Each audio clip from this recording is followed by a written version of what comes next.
بين شخصين في حلم واحد، يعني انت تستخدم ذبذبات المخ اللي هي يعني اول شيء في بالي التعذيب. يعني تخيل شيء عندك شخص تعذبه في الصدق عقب يرقد وتعذبه في الحلم. انت عشان تعرف انك سادي.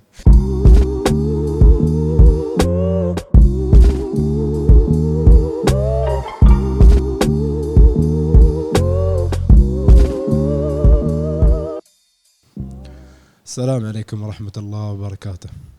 أحمد أحمد المهري. هلا. ويلكم تو ذا بودكاست. نورتنا. الله نوركم ومشكورين على هذه الاستضافة في هالمكان الجميل ما شاء الله، ومتفائل إن شاء الله في البودكاست إن شاء الله. إن شاء الله يا رب. إن شاء الله. كان عندي سؤال لك. الحين أنا أول شيء طول حياتي أول شيء خطي زبالة، جملة نفس اللوادم، ما أعرف أكتب. حاولت يعني صراحة كان عندي شغف يوم أنا خاصة في أيام المدرسة إني أحاول أرسم أسوي شيء، والله ولا يطلع وياي أي شيء، كله تشخبيط كله. هل يعني مهارة الفن أو خلنا نقول الرسم أو الكتابة حتى تكون موجودة كفطرة ولا موهبة تتنمى؟ هو الشيء يعني يعتمد على كم من شيء. بمعنى آخر مثلا كخط طبيعي أنا خطي يمكن أسوأ من خطك كخط يعني في الكتابة، لكن الخط بشكل عام كل شخص يعني يقدر يتعلمه مع أكيد يعني مثلا الموهبة كثبات يد أو من هالكلام هذا. ليش؟ لأن في قواعد لكل خط. بمعنى آخر مثلا بنقول على أبسط مثال خط الرقعة مثلا، حرف الألف له 3 نقاط أو 4 نقاط، له 3. فأنا هل أذكرها ليش؟ لأن هي عبارة عن وحدة قياس. فأنت تخطي حرف الألف تخطه بشكل كامل فيكون بهالقياس، فأنت تمشي على القواعد، فأنت بتكون خطاط عادي بس مع الممارسة 100%. شو قصدك 3 نقاط؟ لأن اللي هي النقطة هي وحدة قياس في الخط يعني بشكل عام، فكل خط له حسبة في النقاط هذه. مثلا الألف قلنا شو؟ قلنا 3 نقاط تقدر تسويها شي بشكل كامل، نقطة نقطتين 3 ألف، فشي تكتبها. ويا الحروف الثانية كل حرف له يعني نقاط معينة، فتقدر يعني تمشي انت بهالقياسات هذه وتبي تكتب مع الممارسة خلاص توصلت. بس كيف يعني ما شاء الله انت قلت ثبات، شفت ألواحك الفنية ما شاء الله عليك يعني خاصة في الكتاب يعني الممارسة أكيد يعني أنت يوم تتدرب يوم تجرب، يوم تكون مثلا ملان فتي تقدر أنك أنت يعني تتعلم أو تكتسب هذه المهارات الجديدة هاي. ويا التجربة مثلا تشوف أنت يعني الكل خط له قواعد الخاصة. مثلا مثل ما قلنا خط الرقعة له نقاط يعني معينة. مثلا بعكس مثلا اللي هو الديواني، الخط الديواني تقدر انك انت تمده يعني براحتك لانه خط مرن، بعكس خط الرقعة اللي هو خط صارم. ففي هناك اختلافات حتى يعني في الخطوط، فتقدر انت مثلا تتعلم كل خط والقواعد الخاصة بهالخط، فتقدر يعني تدخل فيها بزيادة انك انت تتعلم القواعد وتجرب يعني انت يعني تتمرن على حرف من غير الحروف تقدر تشكل انت الكلمات، من الكلمات جمل، فتوصل هذه المراحل هاي. هذه يس صح يوسف ولا يس رجالي ذكريات. انا بس كلمة خط رقعة ذكرت واجبات اللغة العربية يا ريال قسم بالله. بعد قل لي اعرب ما تحته خط عشان تصعقني. لا تي موضوع الاعراب بعد لين يوم كان مفهوم يا حبيبي. شوف انت جالس يا واحد، انا اتذكر موقف صف رابع حليت امتحان، الاستاذ زقرني عطى كل حد درجاته، انا ما اعطاني درجة، قال لي انت اقرا لي شو مكتوب في الورقة عشان اعرف صح ولا غلط. لا الله لا انا خطي انا الحمد لله نعمة اللابتوب والكمبيوتر والايميلات كلها شيء كتابيا، مش الحمد لله انا في هذا ان فينا فونت وتي الكتروني وهذا. لا بالعكس يعني هو ويا الممارسه. ترى حتى انت لو تلاحظ في هناك ناس سبحان الله يعني خطهم اللي هو الطبيعي خط ايدهم ما شاء الله يجيك الخط مرتب، اما في هناك وايد ناس يعني ما بقول نفس احمد اكيد او نفسي انا يعني في المقام الاول كخط هو يكون مقروء لكن سريع. هي تعتمد على سرعه الكتاب وفي نفس الوقت انت كيف مثلا تبدا انت ياتي بالحرف وتخلص من ياتي نهايه الحرف. فهو على المهاره المكتسبه من هذه التجارب اللي انت جربتها طول هالوقت. هو تقدر تقول كانه محصول خبره ويا التجارب هذا بس متى حسيت ان انت عندك يعني في موهبه يعني؟ في كذا شيء تقدر تقول من الطفوله.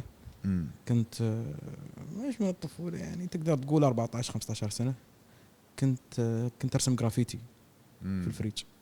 لعبتي احب الجرافيتي. الشباب كانوا يكرهونك صح؟ نوعا ما هي بالعربي ولا بالانجليزي؟ بالعربي. إيه يعني تشوف مثلا هذه السالفه تي قلتها في كذا مكان بعد.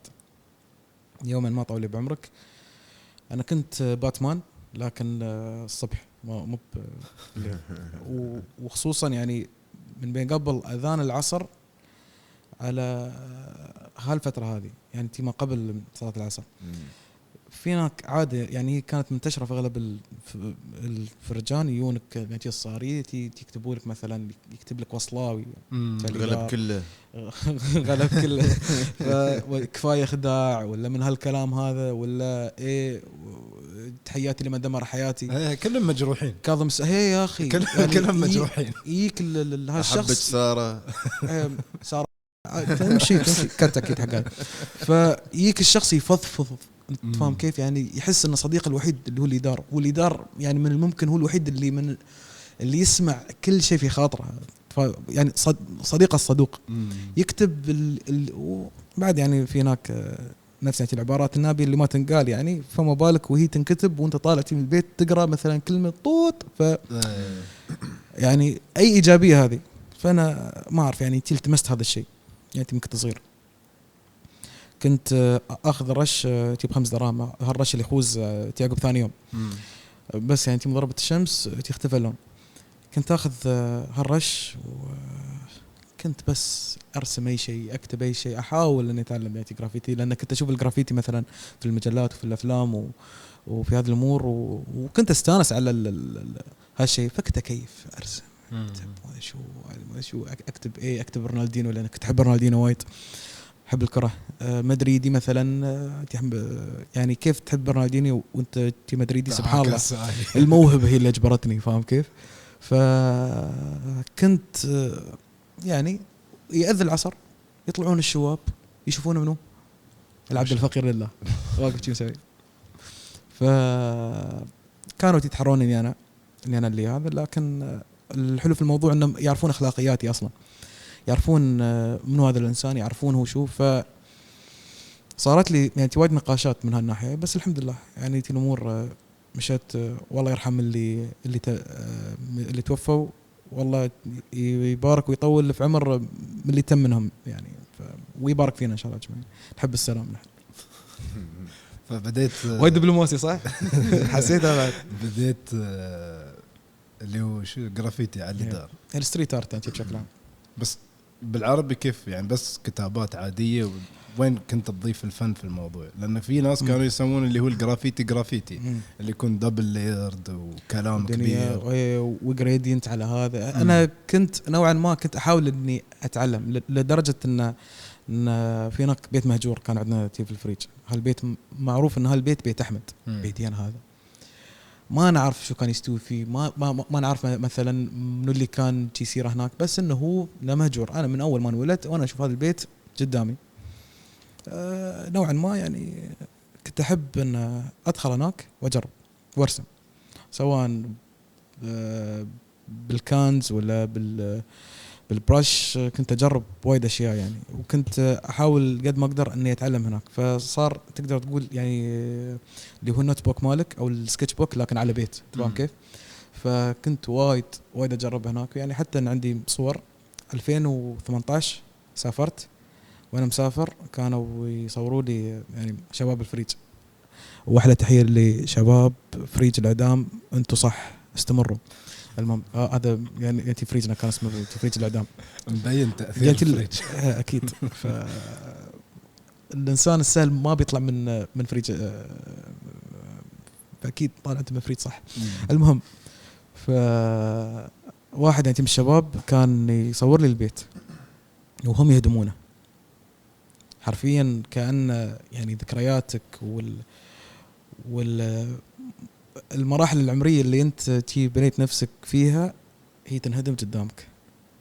انا من النوع اللي احب مثلا يوم اسوي شيء اخذ الاستلهام من شيء استوالي. مثلا وايد احب مثلا تكتب بكلمات الاغاني ابيات معينه، اشعار معينه، انت فاهم كيف؟ مثلا في رابط يعني تبيني بيني ومن بينهم كقصص كهذا. فالاستلهام كله يعني يكون من هالقصص هذه اللي تصير لي على الصعيد الشخصي. فالبيت كله انهدم وصرت خدت لي طابوقه ذكرى لي انا. اي صدق يا شو قطعه مني هاي. ف يعني هي ذكريات وراحت، لكن كل التجارب كانت هناك. فلهالسبب انا هالبيت يعني بالنسبه لي هو وايد نماني يعني. سبحان الله. يعني الحين خاصة أشوف مشاريعك، يعني أنت تحولت من رسم على الطابوق لرسم على يدران، يعني بس اللهم الحين بروفيشنال. قبل شغل فرجان، بس الحين ما شاء الله على يدران. أكيد. زين. هالبيت هذا كنت تدشه في الليل بعد وترسم وشي ولا؟ هو أقدر بس لا. يعني نوعا ما أنا أحترم نفسي في ردات الفعل. كيف يعني؟ هذه فيها عمق. بمعنى آخر يعني ما أحط نفسي في موقف في شبهه. اوكي. عشان مثلا يعني ما مثلا يعني ما تطلع مثلا كلمه ولا مثلا شو يسوي ولا هذا منو ولا ولد فلان او ولد فلانه او تعرف ليش سألت؟ قلت يمكن من النوع اللي تي فجأة عمرك فصلت تشوف رسمت شيء بس مو انت اللي رسمت. لا يعني. لا شو موضوع الشعر زي ترى يقول لك تي موضوع اللي هو موضوع الهاجوس هذا اللي عند اليوم الشعراء ان في هناك جنيه هي اللي تكتب له وما لا عشان الكلام الفاضي يعني. مع كامل احترامي لجميع الشعراء اكيد يعني، بس ان هالشيء ما في الارت. من الممكن في هناك مرحله زين عاطفيه تكون في الانسان يبغى يفرغ، فهذه تصير اكيد لان يدوم تصير لي انا يعني فاتش الايام هاي. مثلا انا في كبت بس مهما قلت ما حد بيفهم او ما بتوصل يعني الرساله، فانا اترجمها على في الرسم كرسم، او انه حتى لو كانت مثلا كشخابيط وما تنفهم، اهم شيء ان الوحيد اللي يفهمها انا. هي كلمه وانقالت فرغت اللي فيني. نفس يعني موضوع اللي هم الفايترز، يعني انتم ما شاء الله عليكم يعني اثنيناتكم ما شاء الله مرعبين. بس بقول لك ترى انت يعني تفرغ على اليدران بالضبط، نحن الكابتن فرغ على بعض. فانتوا تطلعون باصابات وانا اطلع وانا يعني متخيس بصبغ. فهذا الرابط يعني من بيننا. لكن موضوع التهذيب هذا يعني موضوع انه مال يعني تقدر تقول اني فرغت اللي هي الراحه اللي هي النشوه اللي تيك ما بعد الفايت، انه مال تحس انك انت انجزت. نفس الشعور ترى. انت بعد يوم تتضايق وشي هل الجو تو مالك صح؟ اذا كنت متضايق مثلا قبل الحين لا ليش شو تغير؟ بزنس استوى. بس حتى لو الحين انت ما تلحق. اوكي. فتكتم او تكبت يعني كيف تفرغ تضرب حد لا صدق. عندي سؤالين. اول سؤال برجع لهاك السؤال. الحين انت قلت ان تحول بزنس، فلما تحول لبزنس خاز الشغف تقدر تبني. انا اللي صار لي اني انا بنيت لي شغف جديد. يعني شغف التعبير هذا ولا او تقدر انك انت تستخدمه في مكان الصح في الوقت الصح.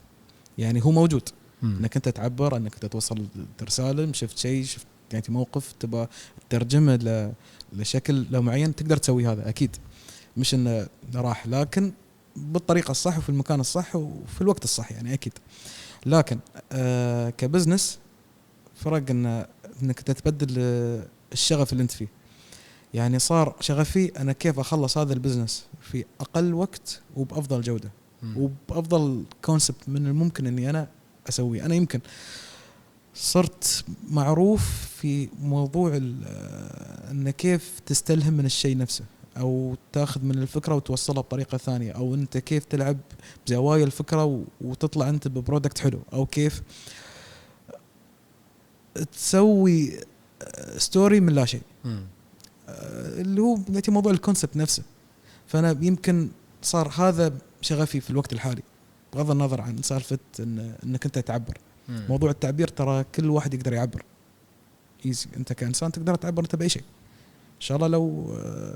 لو تكتب شعر، لو وايد يعني أمثلة. بس سالفة إنك أنت تأخذ الشيء كسايد البزنس، هذا أنت محكوم بكذا طرف: الوقت، الشغل، الكواليتي، كيف الآلية، التيم اللي وياك انت بتكلم منه. يعني في هناك وايد عوامل انت بتكون مركز انت عليها. فهذا الفرق. هل انت حاب هالترانزيشن؟ دام اذا يدخل لي فلوس اكيد حاب. يعني الشغف ما تغير، الشغله بعد قاعد مثل ما هو، لكن طورته. لأن في ناس يقولون مثلا أنا كنت أحب هالشيء لين ما تحول بزنس، الحين يوم تحول بزنس استوى كأنه صار كشغل. لا. لأن الستريس قبل ما كان في ستريس، كان فن في البداية. هذه هو حتى كدوام. زين أنت مثلا تبغى تبدع يعني في دوامك، أنت لازم تحبه. أنا أتذكر أبوي الله يرحمه كان يقول تبغى تكمل يعني في دوامك حبه.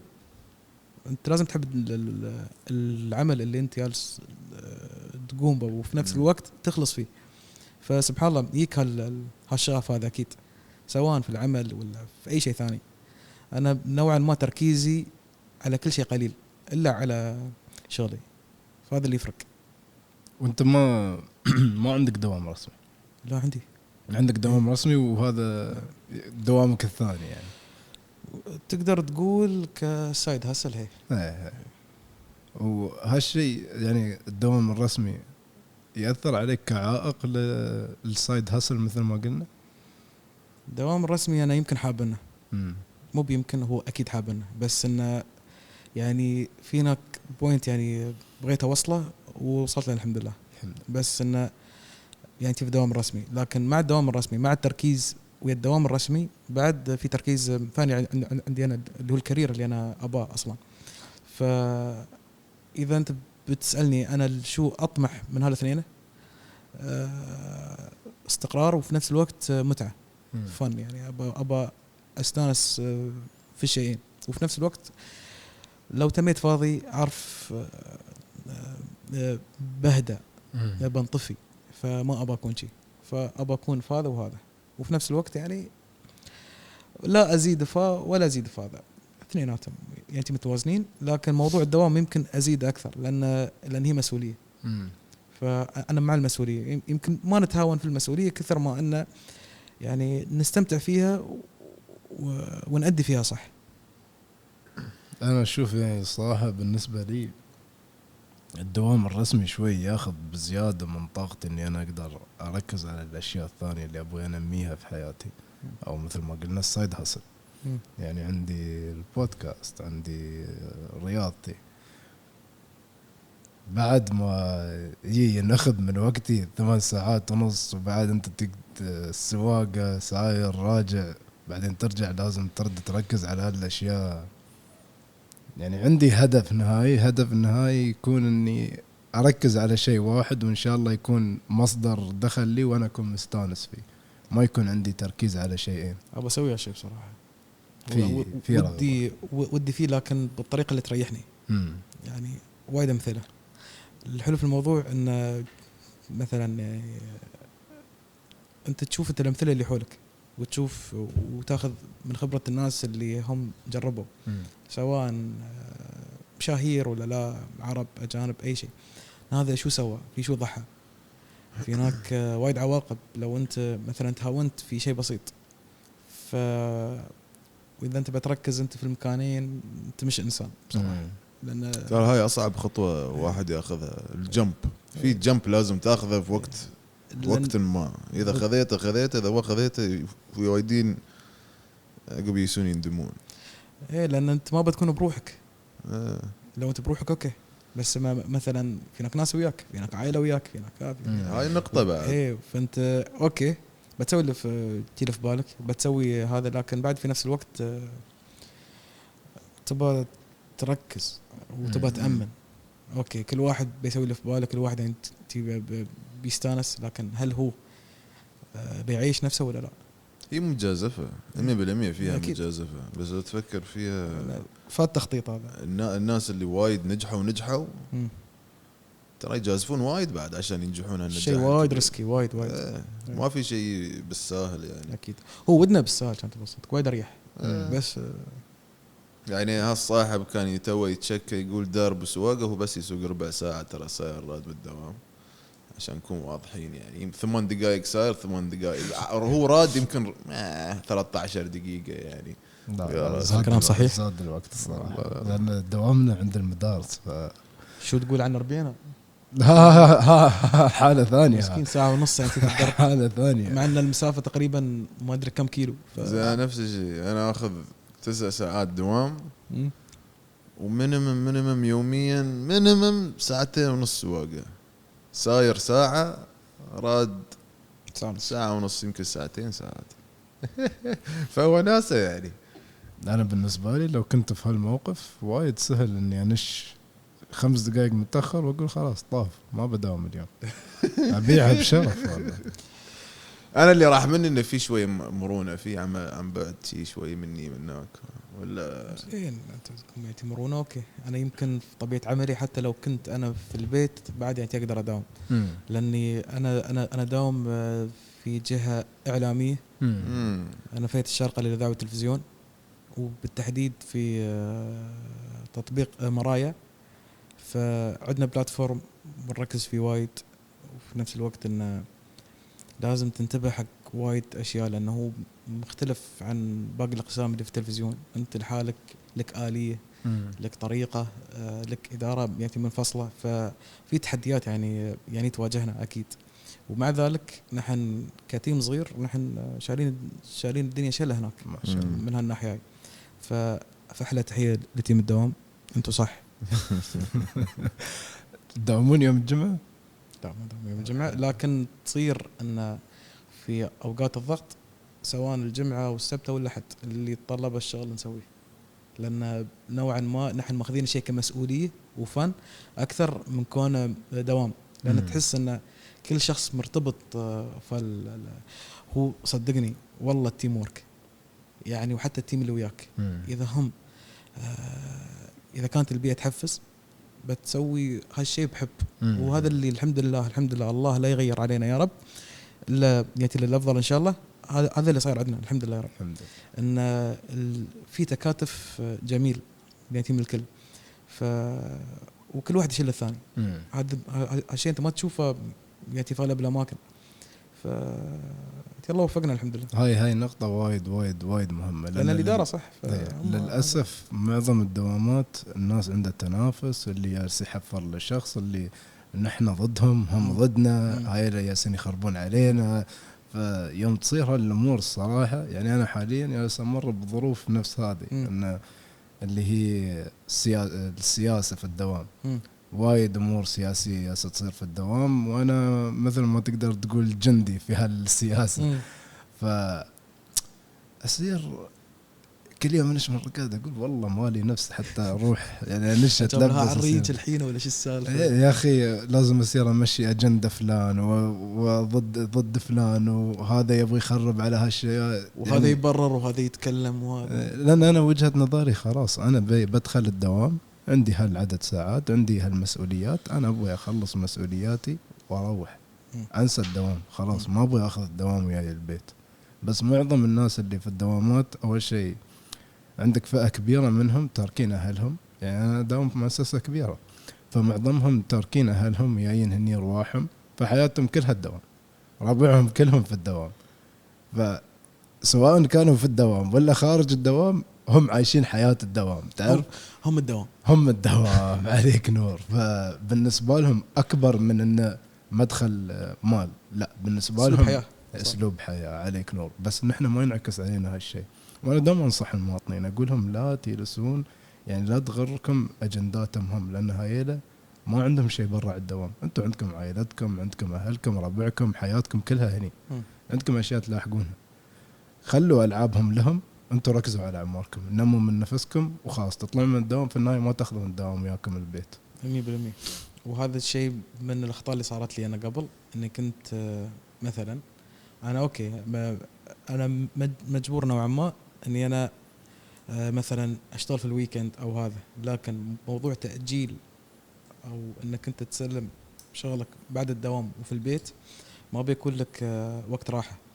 صح انه مثلا في هناك اللي هو شغل الدوام والسايد هاسل هذا، وفي نفس الوقت انت المفروض يكون لك وقت خاص فيك. ان شاء الله لو تيلس وتشوف السقف بس تي وانت مبحلق يعني في الليت، ما حد خص فيك في هالشيء. كل شخص محتاج هذا الوقت الخاص فيه هذا، لان سبحان الله يعني لو انت ما كافأت نفسك بشويه وقت، حتى لو انت تكافئ لنفسك على الاقل بفيلم، انت محتاج انت هالامور. موضوع الضغط هذا يمكن بيدخلك في ضغط وصراع، ونوعا ما يسحبك الى اتجاه الرهاب بشويه من وايد اشياء، لانك انت بتكبر من امور وهي بسيطه، وهذه الامور يعني البسيطه هذه ما صارت كبيره الا من كميه كبت وضغط. فانت شو بتسوي؟ يعني بعطيك مثال، انا كنت اتدرب في مكتب محاماه، زين،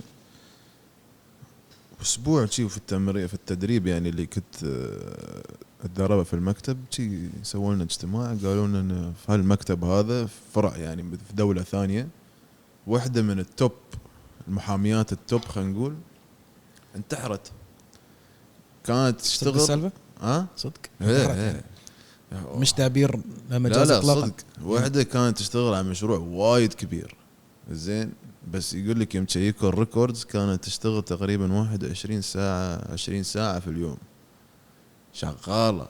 وصلت مرحله اكتئاب مش طبيعيه، اتصلت في الهيلب لاين اللي في هيك الدوله مال الانتحار وما ادري شو، ما راموا يساعدونها، عقت عمرها في سكه ايش يسمونها مال القطار، ايش يسمونها السكه الحديديه هاي، مسكينه، عندها عيال عندها زوج وما ادري شو، بس وصلت مرحله من الاكتئاب شي، هذا الاوفر ووركينج شي يسوي ترى. بس خاصه في قسم القانون، لان في ناس انا هميانين تلهمهم القضايا، يعني في بعض مو بتلهمهم تلتهمهم. لا مشكله ها يعني هالقصه هاي سوالف بزنس، مش قضيه جراميه ولا شيء، يعني سوالف شركات يعني. عرفت؟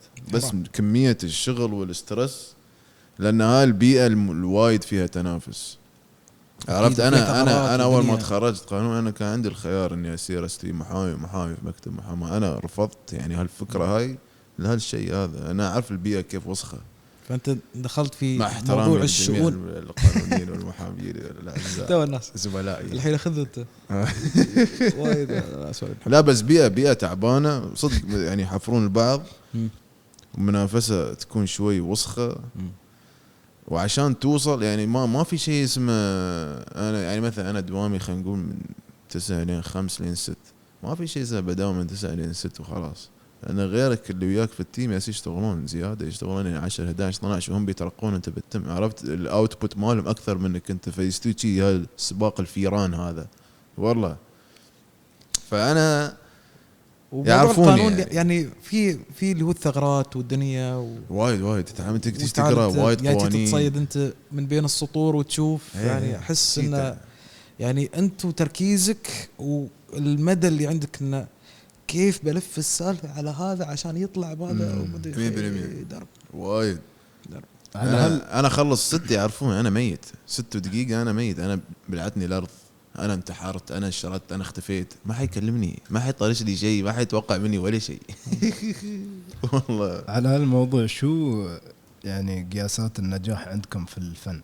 يعني في الفن خاصة الفن اللي هو الرسم أنا بالنسبة لي ما أعرف عن باقي الفنانين. هو شوف سبحان الله يعني كآرت هو كل شيء مو بأنك له حسبة خاصة ومن هذا، كل شيء وله معياره، يعني باختلاف الثقافات والدول وحتى المعايير، لأن ما في هناك أسس ثابتة يعني حتى القانون ترى هو يأتي متغير، تفهم كيف؟ ما في شيء ثابت. فعلى موضوع الفن أنا بالنسبة لي كأحمد أشوف موضوع ردة الفعل زين ومدى الانتشار نوعا ما، وفي نفس الوقت مش مدى الانتشار، لانه هو يعتمد على يعني تي الماركتينج. يعني اكثر شيء اشوف على مدى ردة الفعل مع التنسيق. بمعنى اخر، انا يعني معايير نجاح العمل يعني شيء وايد، يعني كيف اشرح لك، هذه فيها كمية كلام. خذوا يا رب اركز بس يعني في الاجابه صح، لانه يعني خذ راحتك. عادي صح. زين. مثلا موضوع ردة الفعل، طبعا يعني في هناك ناس يعني هي تنبهر، وفي هناك ناس مثلا تقول يعني تي تستغرب او ان هي تتساءل ليش هاتشي ليش مع انه في يعني انه في اعجاب، إثارة الجدل، ومن هذا الاعجاب يصير في صدى للشيء. حلو، لكن المعايير من الممكن ان هي تختلف. من الممكن الفنان توصل مرحلة الشطارة اللي هو فيها انه هو يلعب لك في كم من شيء عشان يجذب نظرك، لانه هو لفت انظار. من غير لفت الانظار في هناك قصة ورا الشيء، ليش انت شي سويت، ايش معنى مثلا حطيت هالشيء تيجي، فهو يعطيك تفسيره. زين. فموضوع التفسير هذا هو اللي يعتمد على مدى اقتناعك انت. هل انا بقنعك ولا لا؟ هل مثلا نفس اللي كيف اقول لك، مثال موضوع الموزة هذه تكلمت فيها قبل فترة بعد. ما اعرف في ميامي يمكن في هالمعرض اللي صار، معلقين موزة يعني تجيب الشريطة هل هذا يعني تعمل فني ولا لا؟ صورة انباعت شايفينها ظني بانستغرام. والسالفة انتشرت على وخذت صدى عالمي. انا بالنسبة لي ردة فعل الناس هو الارت وورك، مو بشرط يكون لوحة. انما ليش شي ودنيا موز على شريطة بهالسعر، واللي يكمل الارت وورك هاك اللي يا وفتش هالشريطة وكل الموزة اختصرها. هالحدث هذا كله هو عمل فني اصلا، لكن مو بالموزة، ردة فعل الناس. فهني قوة الارتست. انا ما اعرف اذا هو كان قاصد يسوي هالشيء ولا لا، لكن العمل كله او السلسلة اللي صارت هذه اعتبرها تحفة فنية. يعني تشوف كيف انت تسوي من لا شيء وتعطيه قيمة كبيرة، وكل الناس يعني هي منبهرة بهالشيء وضخمه من الشيء وهو اصلا لا شيء. قلت وايد شيء لا كلامك واضح. ايه صح، واضح. الحمد لله. زين. فانتوا ضخمتوا من هذا الشيء ووصلتوه يعني لمكان لقيمة كبيرة. وي واحد يعني تردهم للواقع، ترى يا جماعة الخير تيب وموزة بس تأكدوا كل شيء له قيمته. تفهم كيف؟ لا وما أعرف منو اللي ياب يعني موزة ثانية دار علقها يعني بدال الموزة المأكولة، فرد العمل مثل ما هو. يعني هذا شوف تفهم كيف؟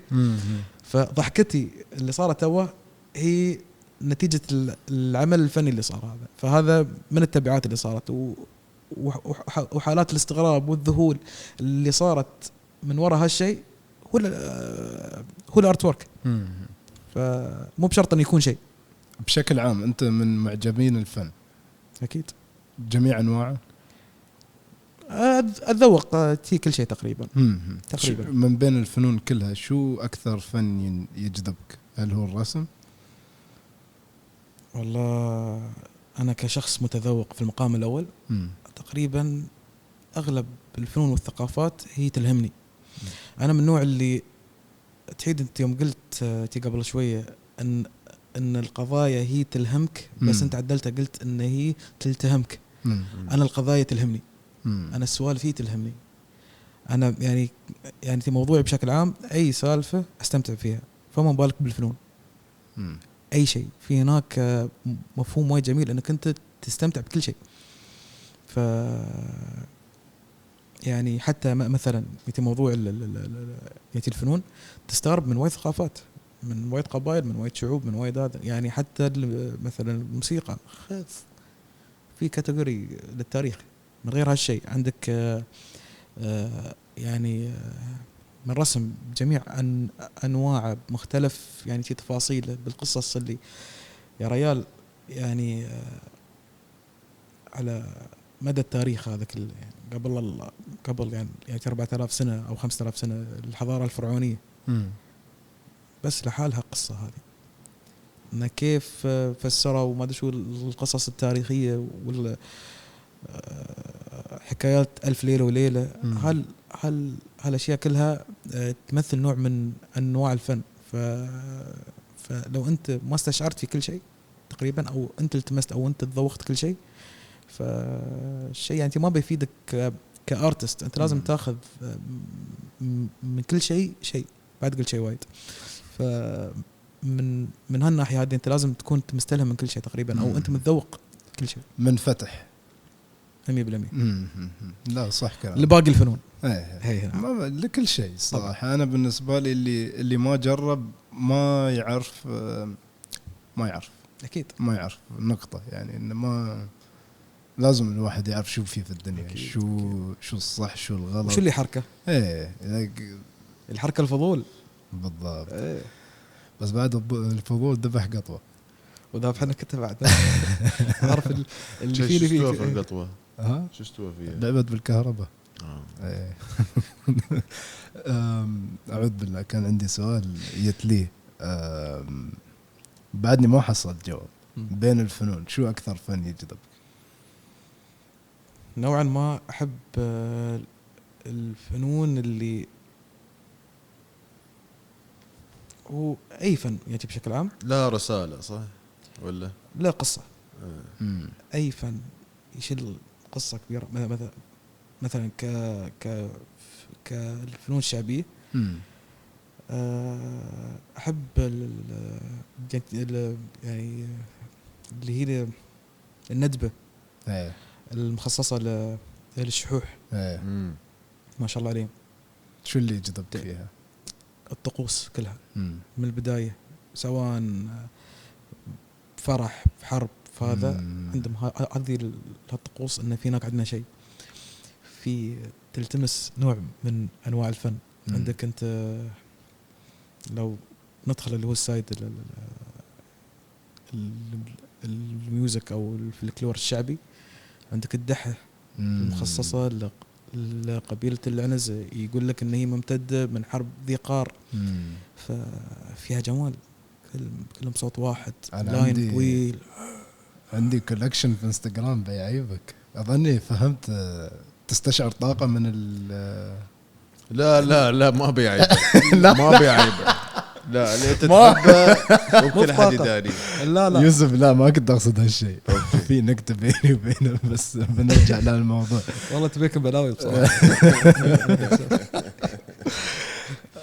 بس هو فيه كم فيديو من ضمنهم. بس أنا كان سؤالي هل تستشعر طاقة من هالطقوس اللي هي يعني خاصة الطقوس الجمعية اللي هي كلهم جالسين فاهمين النموذج أنا شحي وكلهم في تحس بقوة طاقة يعني في طاقة يعني بالنسبة لي يعني أتخيل نفسي إن أنا داخل معاهم حرب.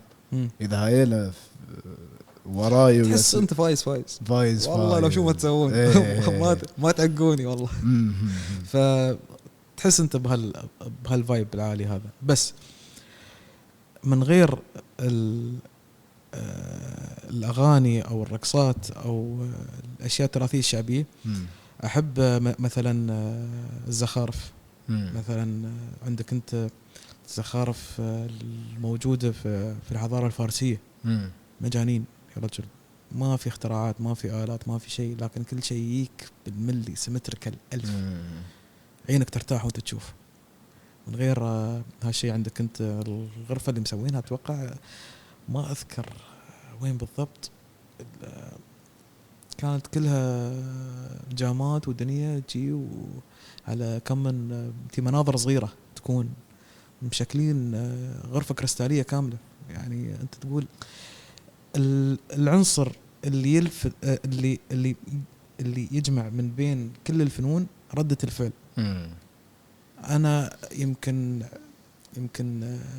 هدفي الأسمى ده ردة فعلي، ابهرني، خلني استمتع. أبى أشوف شيء، أبى أتعلم شيء، خبرني عن سالفة التويست فيها، البلوت تويست فيها، يأتي يبهرني. مثلا قول لي مثلا تيك قصيده فيها بانش لاين في بيت من الابيات، خلني انبهر. انا هذا معياري لكل شيء، ابهرني، فاجئني، اعطني، دخلني في جو حلو. فانا هني سالفتي انا في اي نوع من انواع الفنون او شو ما كان، اذا في هناك عنصر ابهار انا بتذوقه. ابى ارجع لموضوع الملل. اول شيء انت يعني ما شاء الله ثقافتك في اللغه العربيه يعني بالنسبه لي انا قويه جيده. جيده جدا، لازم نتواضع. ما كنت تمل في حصص اللغه العربيه ايام المدرسه؟ كان يجذبني الشعر. كان عندنا شعر في ايام نحفظ ما تحيد تسميع بالفصحى. صح قصايد صح توني اتذكر. وكانوا يشرحون لنا كيف اذا كل واحد ينتهي بهالطريقه والبحور والدنيا والنحو والسجع والجناس. انا كان بالنسبه لي هالشيء الصراحه كنت انفر منه. انا كنت ابدع انا في الحفظ، بس سوالف اعراب والخط اللي يسمونه الرقعه. انا لين يومك ترى ما اعرف الاعراب. زين شو يعني تقصير مني انا اكيد. وشو اللي كان يجيب لك الملل في الدراسه؟ شو الحصص خلنا نقول اللي كانت تجيب لك الملل؟ نوعا ما الروتين. تناش الصبح متفيج تواتي مال. انا بعدني انا اول سؤال صف كم؟ انا صف 7. متى بتخرج؟ متى بخلص؟ وانت تتريى اليوم اللي هو اخر يوم في الثانويه العامه عشان انا خلاص انا خلصت من هالحياه هذه. عقب تتفاجئ بالجامعه، عقب ما تخلص انا تفاجأت ويلكم الحياه الوظيفيه والحياه الكورونا الروتين الجميل. والله ليتني ارد مراهق. تعبت قسم بالله، خلاص صلعت. يا ليتني ارد. هذه ترى سبحان الله تعبت بالحياه. كملوا. فبالنسبه لك يعني شو الاند جول لأحمد؟ يعني شو بالنسبة لك الحياة المثالية كونك انت اليوم؟ شو بالنسبة لك تكون الحياة المثالية؟ شو بتشيل من حياتك؟ شو بتضيف لحياتك؟ والله احاول قد ما اقدر، او كل هذا الهدف اللي انا يعني اسعى له، اني اكون مأمن نفسي من ناحية المالية، من ناحية من نفسية اهم شيء. احاول قد ما اقدر اني اوصل موضوع اني ساهمت بشيء بسيط لعل وعسى قد يلهم او ما الهم. لو انذكر يعني بالخير، لو اني يعني رحت ما حد على الاقل يعني يذمني. كلنا عابرين سبيل في الحياه، اترك اثر طيب واروح ان شاء الله يعني اي خفيف واروح خفيف، لا ان اترك شيء ولا هذا. انا كل هدفي الاسمى اني استمتع، ويا رب اكون عابد الله بطريقه صح، ويا رب ما اترك اي اثر سلبي في اي شخص، ويا رب اكون انسان زين ان شاء الله. بس هذا هدفي. بشاب الله يطول لي بعمرك. انا ما كنت اقول شو بيستوي اذا انت بدأت الهدف الاسمى.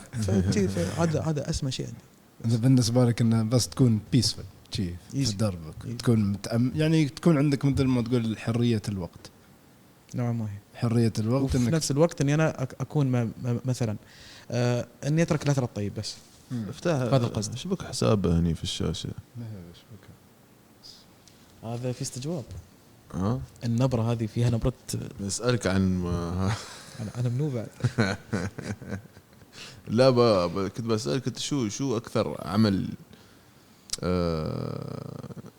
تحبه، خلينا نقول، او انه في كونكشن بينك وبينه يعني. اوكي. لا في وايد اعمال، بس اكيد في شيء سبيشل. هي اكيد وايد لوحه سبيشل، فينا وايد لوحات، فينا وايد اشياء، فينك. انا نوعا ما ترى مقصر في مجال من اللوحات. انا كان ودي مثلا اني اشارك يعني في معارض كبيره او في محافل عالميه، لكن مشكلتي اللي هو التقصير من هالناحيه هذه. مثل ما قلت لك ما شاء الله الحين من يرسم في الفجران فرجان. لا يزم نتمرن الصبح يا اخي. شو ليش خلتني افتحها؟ شو كنت بتطلع؟ اذا لوحة. تتكلم عن لوحاته إيه. المفروض من البدايه نحن نسوي شو كيس. لا انا كنت حق اقدر احط العمل. هالاشياء في الاديتنج بس لا يعني انا كنت ابغى يقول لي عن عمل ونطلعه من الصوره. شوف هذا كان عندي تكتيك. لا اوريدي كنت لا مشغل عادي عادي اللوحة. ايزي ايزي اوكي حلو. زي بس تك تحط يمكن. الباك جراوند. لا تفلسف لا تفلسف وايد. مالي اهدى مالي. هذا ترى طبيعي. نحن 4 ساعات شي نكلم نايس. بعض. انتوا تشيف فايترز انتوا كلكم شي يعني. ما شاء الله عليك. لا نحن يعني اللي زيانه يقول انتم كيف ربع. نحن شي نشتغل. شو نسوي؟ يا اخي الفايترز يا اخي مصيبه يعني اللي يزعلهم يزعل. قلت شوف راسم مع السومو. حاجه انا كنت ابغى اجيب كنت ابغى اسالك سؤال يعني اوكي.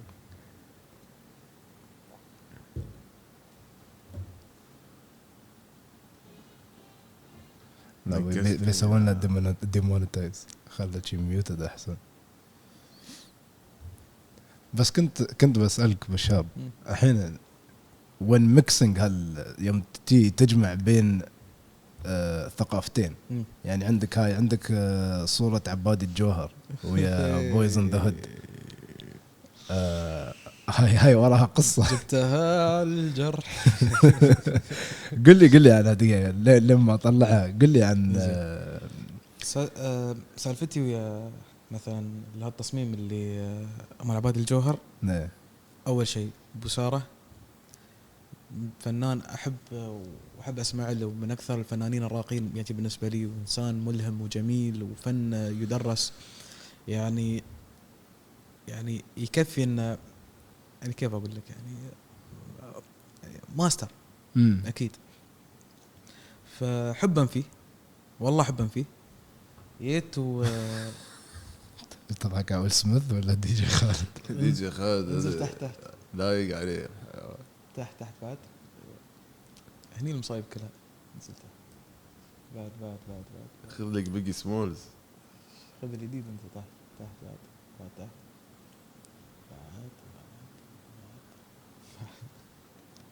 لا مسيبنها عندي كنت بطلعها مكان اقرب. اهم شيء بارني. بتشوف هنا. ايوه الحين هذا في النص.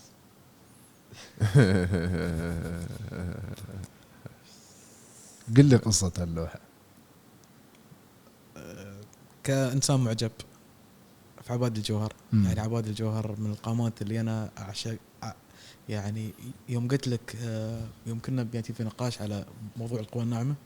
عباد الجوهر هو قوى ناعمة للفن العربي كله. يعني ماستر في العود.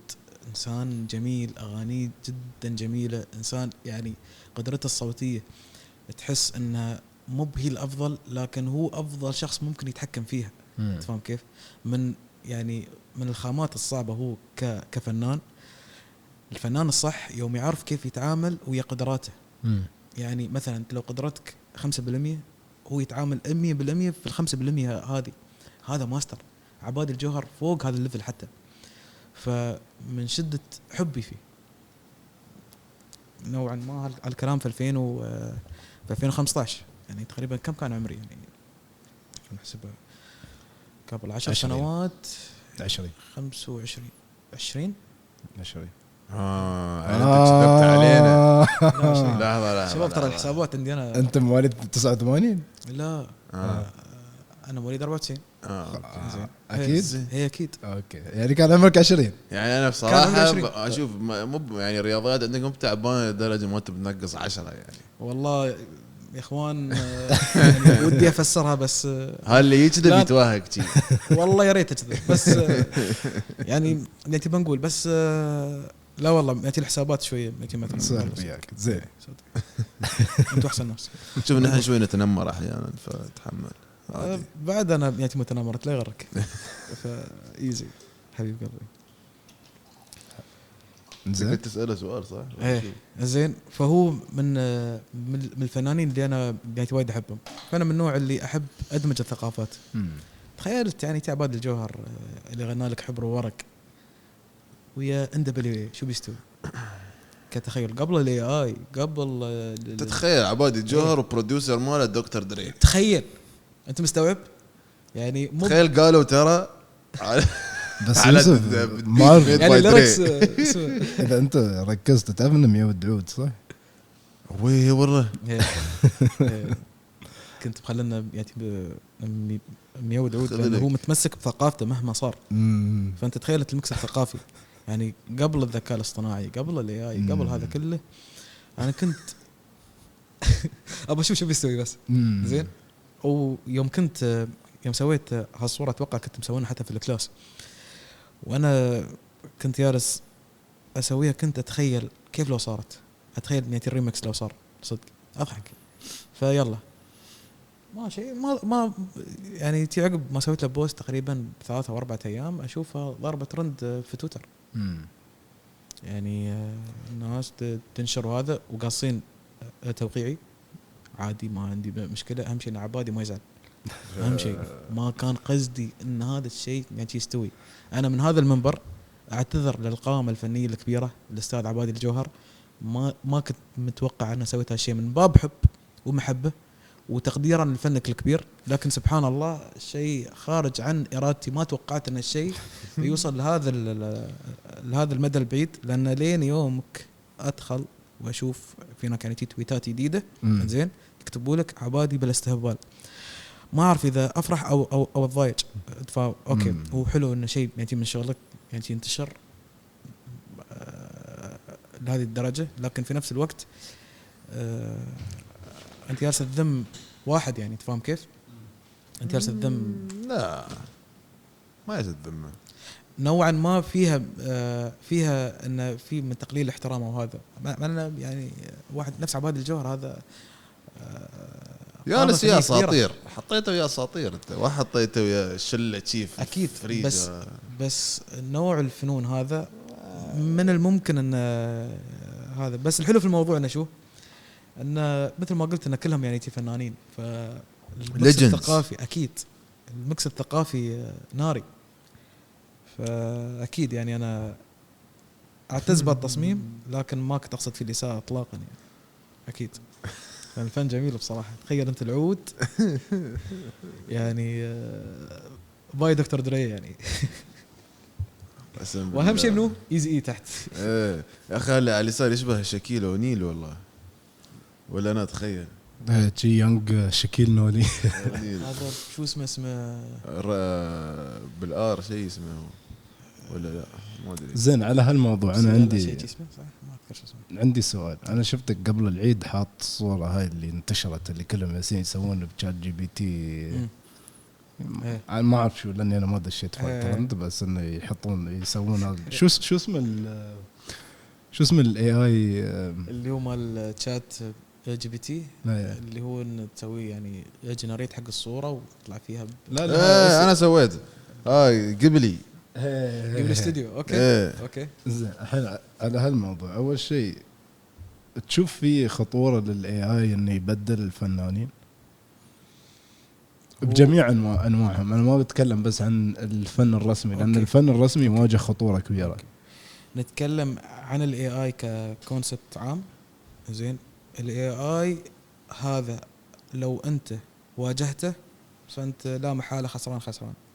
من ناحيه واجهته يعني لو انت كابرت عليه خلاص انت الحين في عصر ثوري.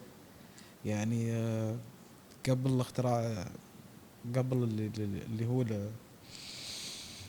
الكهرباء والدنيا في هناك ثورة تصير. في هناك ثورات هي تصير. في هناك الثورة الصناعية في هناك الثورة المدري شو في هناك هذه الثورات هذه. فأنت الحين أنت مواجه ثورة تقنية كبيرة من الممكن أن هي تغير بشكل العالم على المستقبل بشكل كامل. نفس ما نحن كلنا من جيل واحد يعني طلعنا من الحياة وقدامنا سيجا وسوني 1 وهالسوالف واكتشفنا التلفونات عن نوكيا وتطورنا وشفنا هالتطور هذا كامل لين ما وصلنا هالحد كجيل. فانت لازم من البدايه احنا نعم فانت لازم تتقبل انت ان انت الحين في صدد ثوره كبيره بتغير شكل العالم. اذا انت واجهته لا محاله انت منتهي. لكن لو صافحته وسخرت لك شو بيستوي؟ انت بتطور من نفسك. فانت قدام وحش لا تخسره. سخره لك تقدر انت تطور انت من فنك وتوصل انت بعيد بفنك على يعني من طريق عن طريق انك انت هذا انك انت تسخره لخدمتك حتى في حتى في الارت.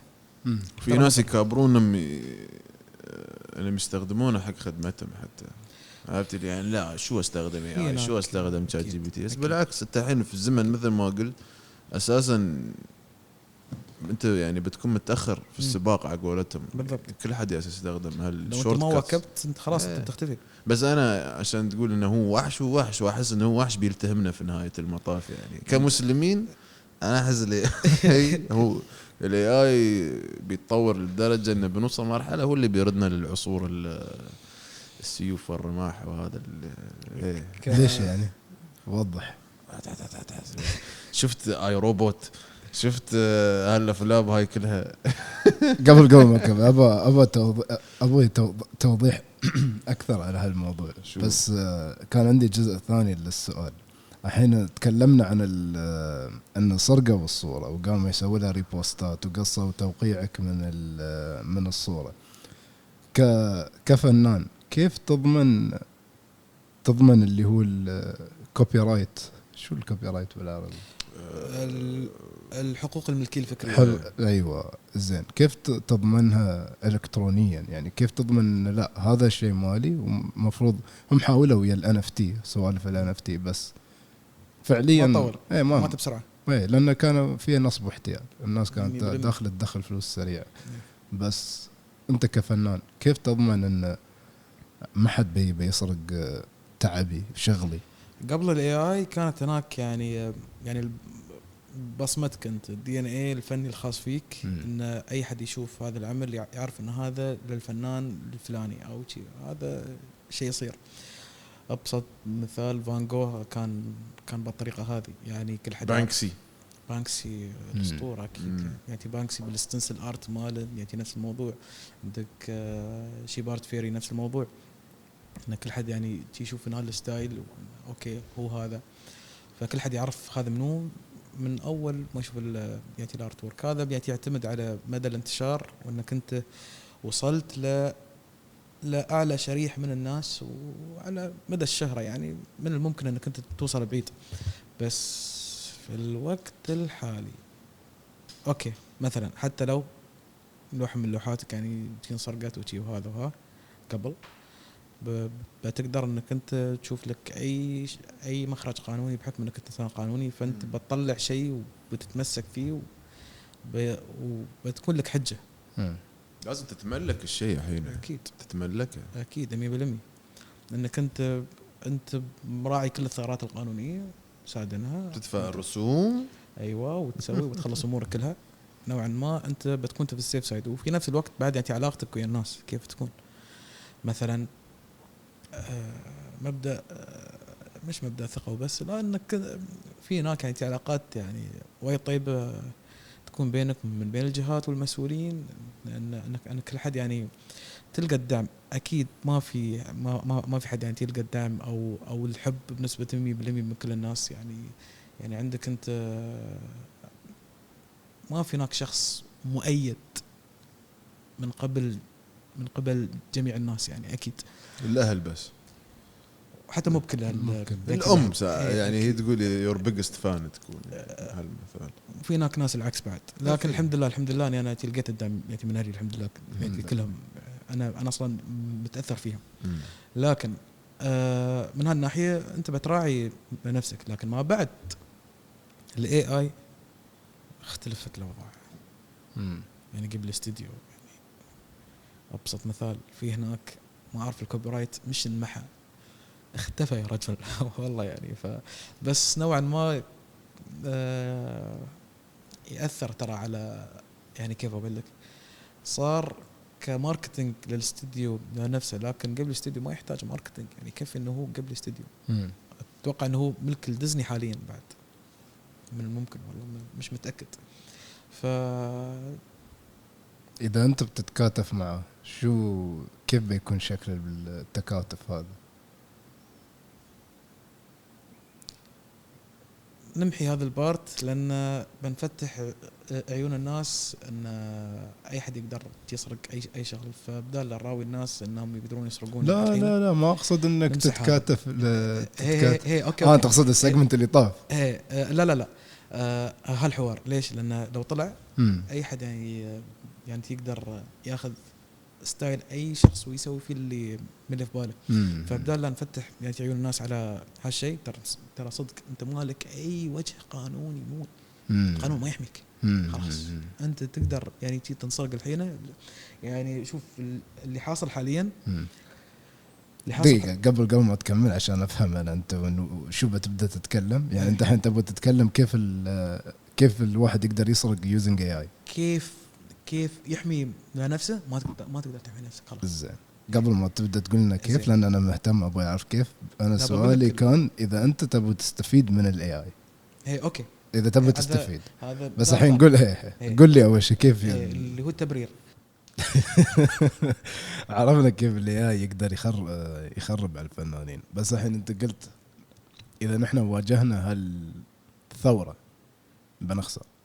كيف اذا انت بتخاويها كيف تقدر تستفيد منها؟ بتخاوي انك انت تسخره لك، بمعنى اخر تخليه شويه مثلا تشوف وجهه النظر اللي من ناحيه اللي هو الريسيرش عن الفكره معينه، بيساعدك من ناحيه انك انت تحسن نوعا ما من الفن اللي عندك ويطلع لك افكار جديده كتصميم. تحط له انت التصميم كيف تقدر تعدل اياه، كيف تقدر او شو اضيف.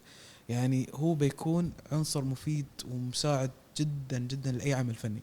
فتخيل انت يعني طريقة التحسين اللي انت ناوي تضيفها في العمل الفني، زين، تاخذ من الممكن تاخذ لك مثلا 4 أيام أو 5 أيام، مثلا أسبوع، مرات بالشهور لو انت كنت يعني مثلا متقطع. لكن الاي اي 5 دقائق انت ماخذ البوينت اللي انت تباه، وفوق كل هذا الفكرة زيادة او اعطاك مدى في التفكير اوسع. فهمت كيف؟ فانت تاخذ انت هالشيء وتجي تستغله صح. يعني خليه كان يعني كأنه شخص يشتغل وياك كأسيستنت، يكون لك بيكون جدا ممتاز لأي آرتست. إنه من الممكن إنك أنت تتحسن. إنك أنت تتكابر وتقول لا أنا ما أدخل أي هذا، أوكي يعطيك العافية، استمر، بس يوما ما بتشوف نفسك إنك أنت محتاج. نحن هذا نفس اللي يعاند، يعني نفس استوت ثورة السيديات، نفس اللي تم معاند لا أنا بعتمد على الكاسيت، ما ببيع سيديات، حول على سيدي، حول على سيدي. وهو تم على الكاسيت لين ما وصلوا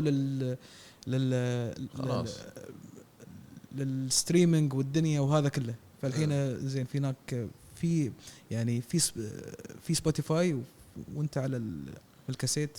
بس الحين مثل ما قلت الحين في زمن جديد، زين نفس الشيء طلع على الانترنت، خلينا نقول كل حد كان شيء مستغرب كيف بس في ناس ذكية عرفوا كيف يستخدمون الانترنت. نفس الشيء الاي اي، انا اللي اشوف انه قبل الاي اي وايد اشياء كنا يعني معترفين فيها والطرق او قوانين وما ادري شو انمحت. الحين نحن في زمن ما بعد الاي اي بالضبط، فلازم نواكب اللهم يعني الموضوع. بس كيف تعيد ترتيب الهيكله اللي انت كنت ماشي فيها قبل بطريقه ان هي تواكب العصر الحالي اللي انت موجود فيه. بمعنى اخر انك انت كيف تراعي الجوانب هذه اللي من الممكن ان هي تكون قاتله بالنسبه لك، لكن انت كيف تخليها سلاح لك. فهني السالفه. موضوع يعني تقدر تاخذه على موضوع الايجابي مثلا، او الطريقه او السياسه انك انت تخلي نقاط الضعف الى مصادر قوه. بالضبط يا اخي، تقدر تاخذ هالشيء وتلف وتخليه لمصلحتك بدل يكون عليك. يمكن السلبيه الوحيده اللي تكون شوي بارزه بزياده ان يمكن الاي اي شوي بيذبح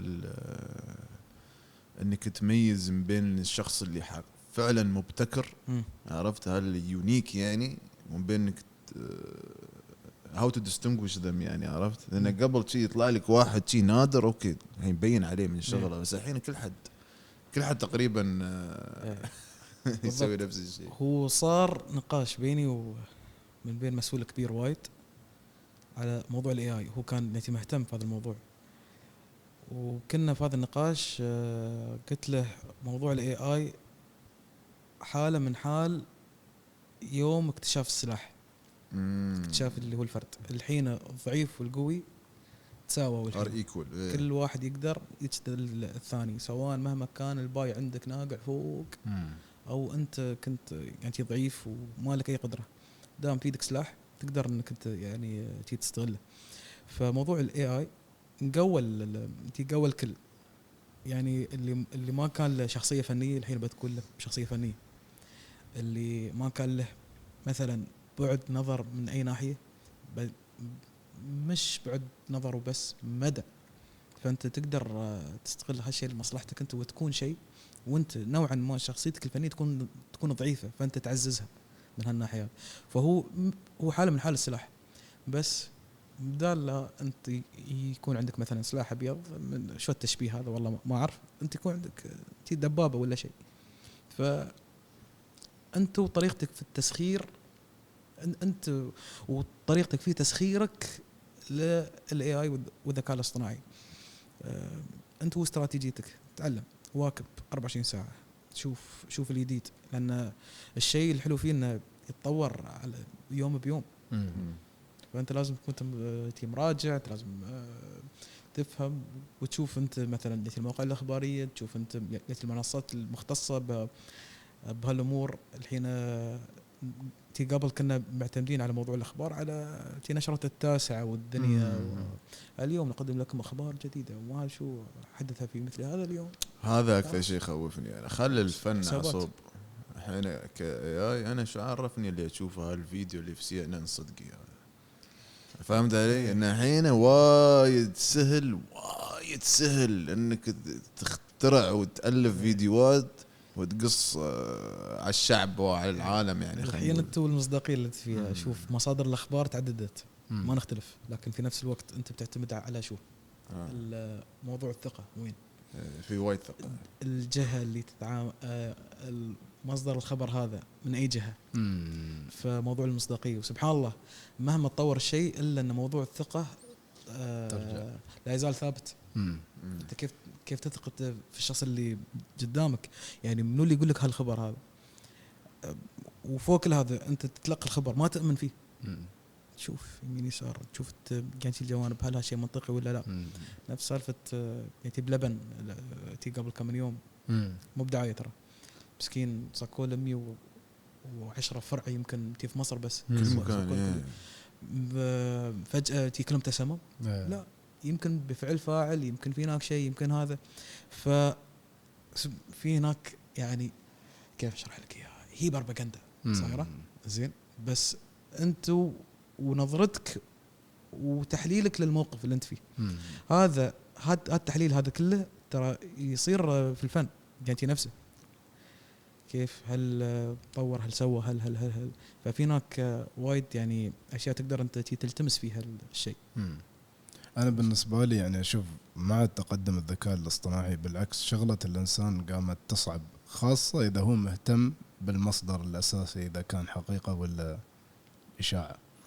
يعني على سؤال يوسف إن كيف نتصدق شو الخبر الصدقي ولا شو الكذبي، هني خلاص الإنسان بدأ يتعلم إنه أوكي الأخبار تي من كذا مصدر، في مصادر تحب تأيد أو تراوي شيء من الخبر اللي يأيد نظرة معينة، وفي مصادر تحب تراوي الجانب من الخبر اللي يأيد أجندة معين مثلا، وفي مصادر تعطيك القصة مثل ما هي، يعني اللي هو يسمونه ميدل، في اللفت في الرايت وفي الميدل، ما يتبع أي حد، ما يدعم أي تيار، ما يدعم هذا هو الخبر. أنت استنتج اللي تبغى تستنتجه. وكيف؟ أنا ما بقول لك هذا شيء صح ولا هذا شيء غلط، الاستنتاج عليك أنت. أنا شغلتي أعطيك الخبر. فأنا أشوف مع زيادة الإشاعات اللي هي واردة من الذكاء الاصطناعي، قامت شغلة الإنسان تزيد إنه لازم يكون عنده ثقافة خلف المصادر، مثل ما قلت الثقة، هل هذا مصدر موثوق منه، أقدر أتبع كلامه، أقدر أصدق كلامه على الأشياء اللي صايرة في الدنيا ولا. كان عندي شيء زيادة بس نسيته. كان مثالك حلو، أن مثال السلاح واللي لا بالعكس هذا مثال سليم، لأن صدق إذا أنت ما اعتمدت على ال AI مثل ما قلت يعني 4-5 أيام عشان أنا أسوي شيء اللي هو تكنيكال، عشان أعدل هني أسوي انهانسمنت هني. أحيانا أسوي برومبت واحد أقول لي يا فلان طويل العمر سوي لي هالشيء، عدل لي على هالشيء، سوي انا شيء. مسمينه خالتي.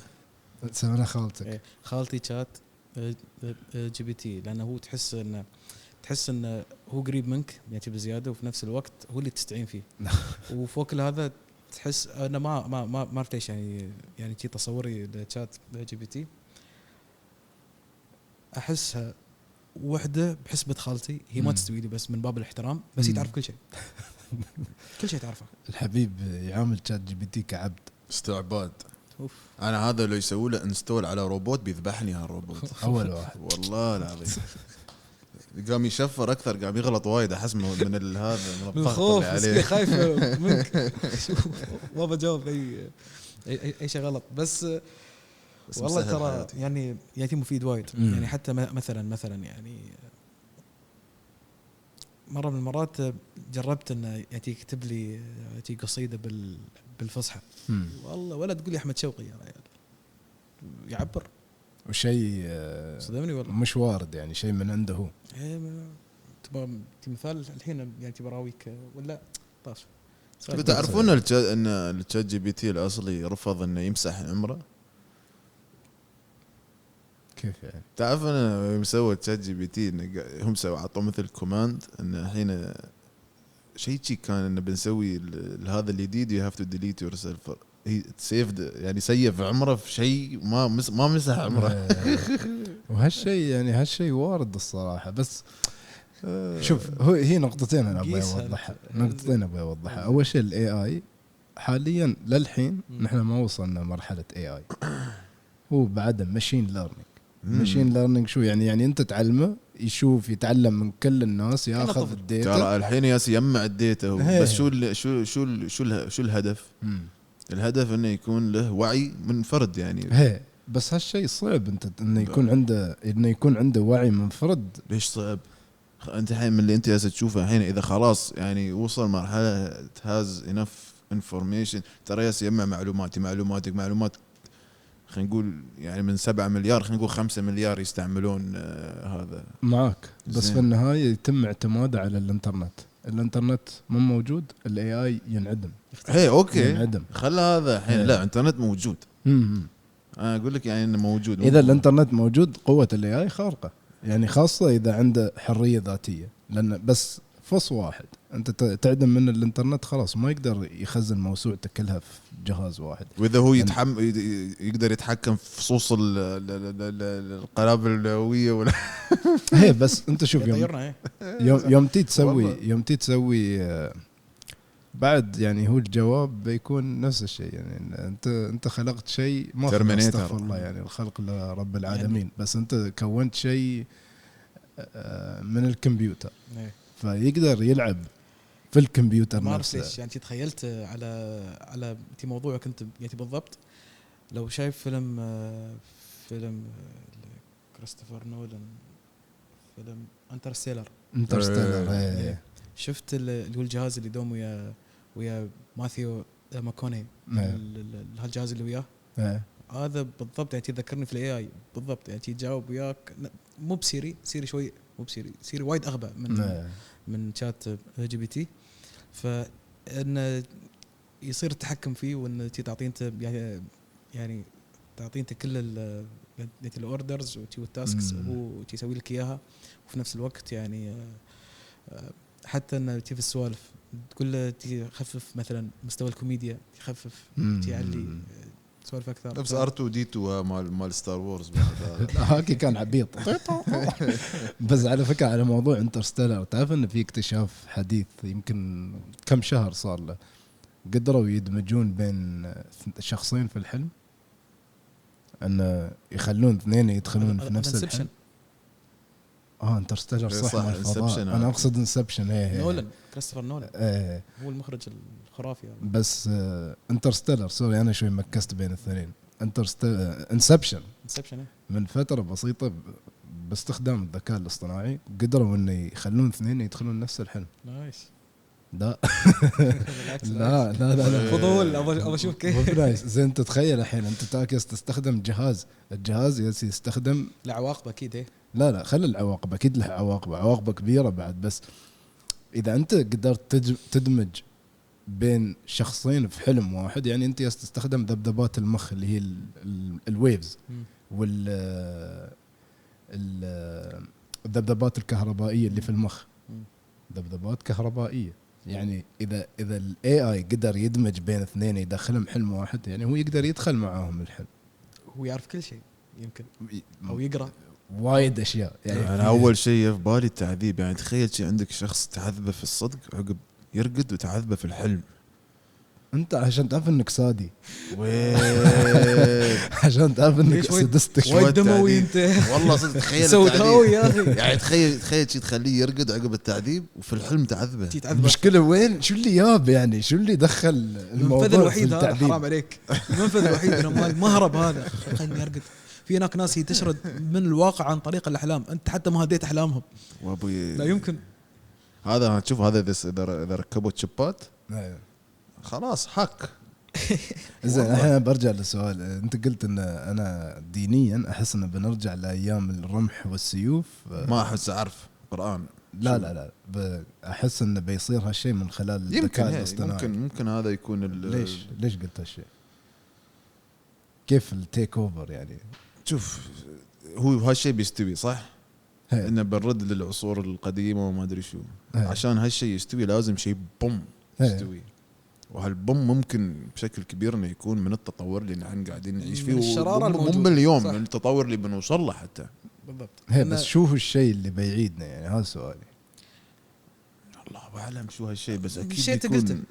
ها هو قال ترى هالشيء او هذا يعني السبب. انا مو باني انا اتفق او اني انا اختلف، لكن كمبدا مش من باب خبير او هذا، لا بس اللهم كاستنتاج. هي شراره صارت زين اللي هو الاي اي. الشيء يتطور لين ما انت قلت الحين بيجي الذبذبات والدنيا تي والاحلام. دام اذا وصل الكنترول عندهم انهم يدخلون حتى في ذبذباتك وانت راقد. تفهم كيف؟ ويستوي الكنترول كامل لدرجه انه دخلوا اثنين في حلم واحد. هاي الشراره. البوم وين بيستوي؟ قدام مثل ما قالوا. زين ففي هناك في منطق لهالشيء. وانت قلت شيء انه لو انقطع الانترنت خلاص. شوف بعطيكم الحين واحد من اكبر الديفلوبرز مال اي اي اللي ايلون ماسك ياس يحاول يشتري من الشات اوبن اي اي. تعرف شو مثله في الحياه؟ ان البشر عبء على الدنيا. هو يفضل انه لو ما في بشر على كوكب الارض. ها تفكيره هو اللي سوى شات اوبن اي اي. شفت اللي هو الدحيح هذا؟ انت حلقه امس اتوقع، ما ادري حلقته ولا امس. هو يا اخي نسيت اسمه، ما طلعوا ما اعرف كيف فهذا تفكيره زين. كان شوي سوداوي وايد. أيوة. شوي. فتخيل انت الحين اذا وصلنا مو باليوم مع السنين وشي وصلنا مرحله ان الاي عنده الادراك زين، عنده هز اون يسمونها شو هالشيء اللي فرقنا بين نحن والحيوانات يا اخي؟ انت قلت ادراك المهم، ونقدر يتخذ قراره بنفسه. شو لو قرر انه اوكي عشان انقذ الكره الارضيه لازم اتخلص من البشريه؟ تخيل في وقتها نكون الحين، لانه وايد ياسين يشتغلون على الروبوتات. الحين سووا دراجه روبوت، شفتها اللي تركبها وياسين يصنعونها الروبوتات اللي يمكن ما تعرف يا اخي كل بيت بيكون فيه بشكال روبوت. الاغنياء كل واحد ها بيستوي الشيء الدارج. انت ما عندكم روبوت في البيت؟ انا ابوي عنده روبوت. تسلا ما تسلا. فتخيل يكون في شيء سنترلايزد قوي اي يقدر يتحكم في الاشياء، يفصل على البشريه. تخيل يفصل على البشريه باختصار. شو كنت تقول انت تسلا؟ انا ما اعرف ابركن جانبي في حياتي لين يومك صدق. اي والله. فتعتمد على التسلا.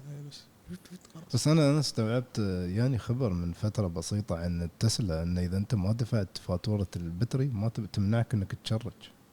لا هي السياره نفسها تمنعك. هل هذا الكلام صحيح ولا؟ يمكن في امريكا ما ادري. لا هني عندنا في البلاد. والله منو قال لي هالكلام يا اخي؟ في سبسكريبشن بعد شيء هي ان في فاتوره تدفعها ولا خلاص توقف ما تقدر تستخدم السياره. انا بالنسبه لي ما اعرف كيف اي حد يقدر يثق بهالسياره. يا حبيبي تخيل شي سياره تقفل عليك فيها زين وما سمعت عنها شيء بصراحه وما واجهت هالشيء، لكن بشكل عام بالعكس هي تفيدني وانا عارف اني تسجل كل خطوه كل كلمه وكل شيء. نوعا ما في عندي انا هالشيء، لكن لازم لا شوف الفائده ما ننكرها يعني أكيد. مثلا تشات جي بي تي انا ما انكر فوائده اكيد، بس انا ما اثق فيه. ما اثق انزل ابلكيشن تشات جي بي تي. اول شيء التليفون انا ما اثق فيه، يعني عندي وايد شكوك من ناحيه التكنولوجيا ويعرف واي شخص ما مثلا من الناس يعني تحس ان معلوماتك مكشوفه، اوراقك مكشوفه، انت وين تدخل شو اهتماماتك انت.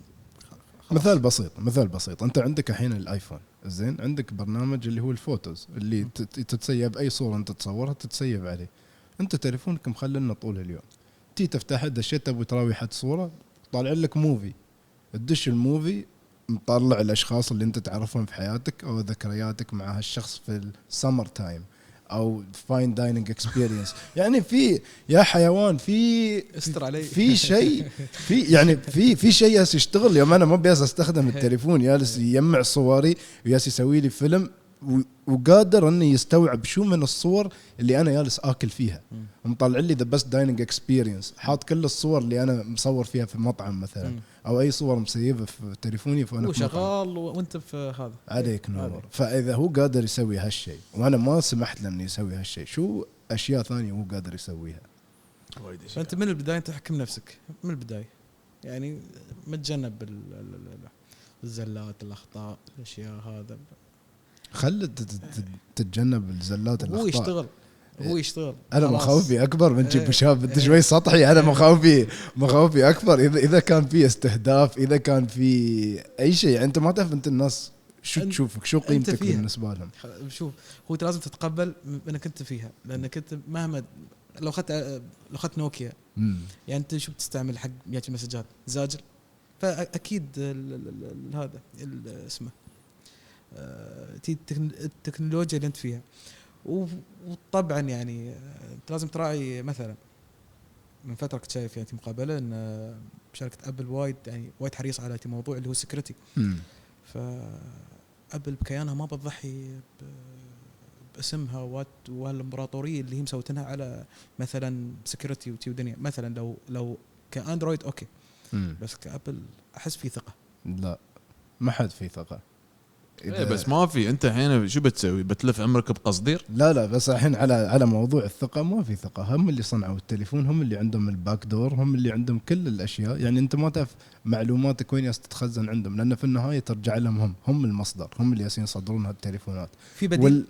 ما في بديل. الحين ما اتكلم عن البديل، انا بس احاول اوضح لك ان ثقتك واضحه المفروض ما تكون موجوده.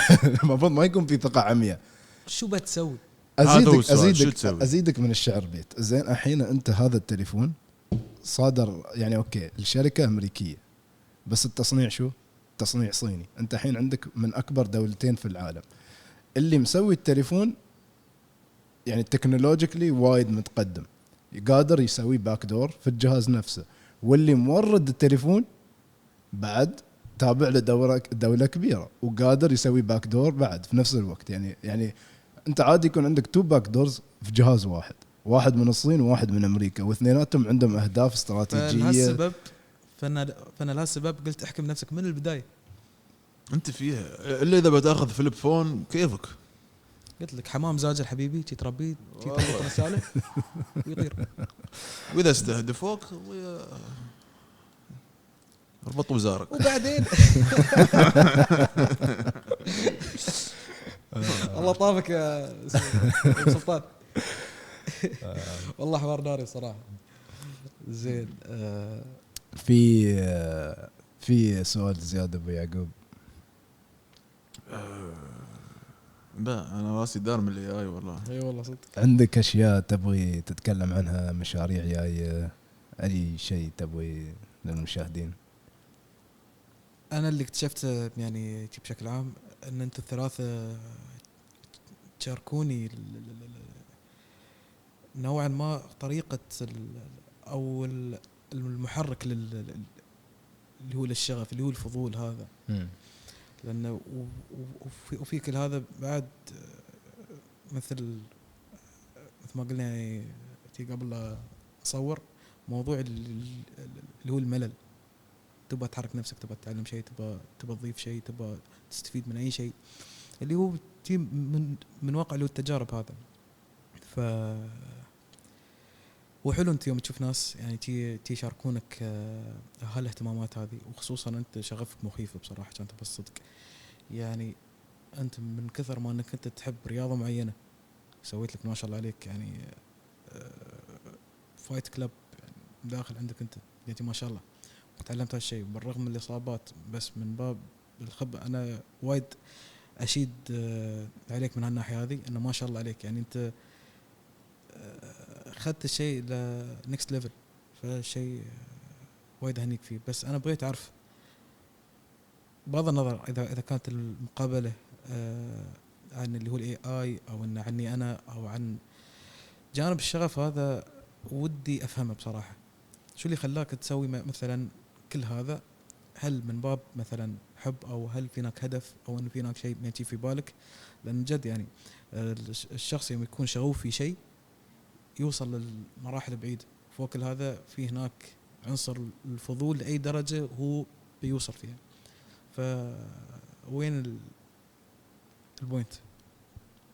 أول شيء أنا ويوسف يوم من الأيام كنا جالسين في حفرة خلنا نقول حفرة عميقة يعني الصراحة. كان القرار بيدنا، هل نحن بنجلس بنسوي نفس الشيء وبنعيش نفس الحياة اللي كل حد يعيشها 9 to 5 لين ما تموت، ناس يوني تورطونك خلاص رنس ربيت، ولا هل بننمي؟ وعلى فكرة الجانب الجنوني ترى يوسف صحيح، أنا الجانب الهادي، يوسف الجنوني. يعني أنا دوم أقول للناس إذا أنا منحبط هو اللي بيرفعني، وإذا هو خلاص وايد مرتفع وناسي شو الواقع أنا اللي أرجع للواقع. ففيها البالانس بيني وبينه، في جنون العظمة وفي وفي تقبل الواقع والرضا. بس اللي كومن بيني وبين يوسف في جنون. يعني أنا صح إني هادي وشي، بس بعد ما ينون الصراحة، ولا ما بكون ربيع.